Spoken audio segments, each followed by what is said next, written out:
L'amour du prochain se révèle possible au sens défini par la Bible, par Jésus.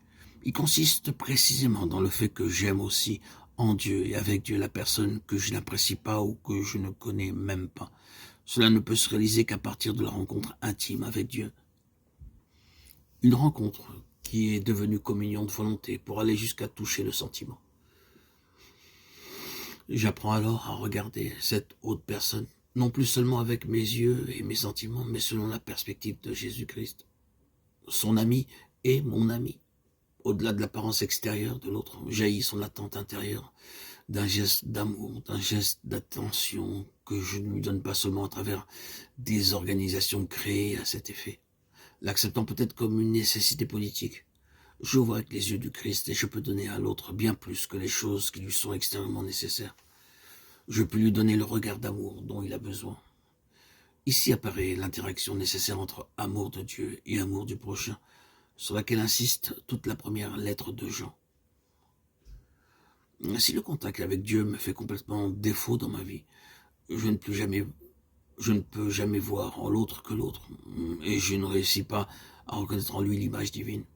Si par contre, dans ma vie, je néglige complètement l'attention à l'autre, désirant seulement être pieux et accomplir mes devoirs religieux, alors même ma relation à Dieu se dessèche.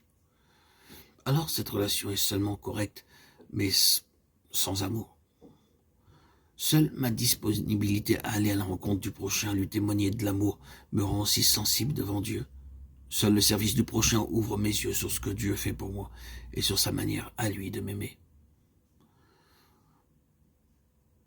Les saints, pensons par exemple à la bienheureuse Teresa de Calcutta, ont puisé dans la rencontre avec le Seigneur, dans l'Eucharistie, leur capacité à aimer le prochain de manière toujours nouvelle.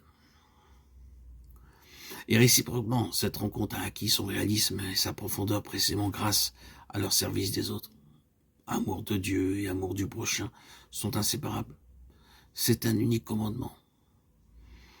Tous les deux, cependant, vivent de l'amour prévenant de Dieu, qui nous a aimés le premier.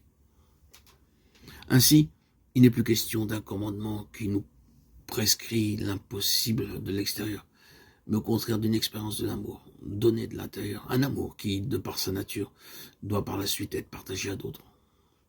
L'amour grandit par l'amour. L'amour est divin, parce qu'il vient de Dieu, et qu'il nous unit à Dieu.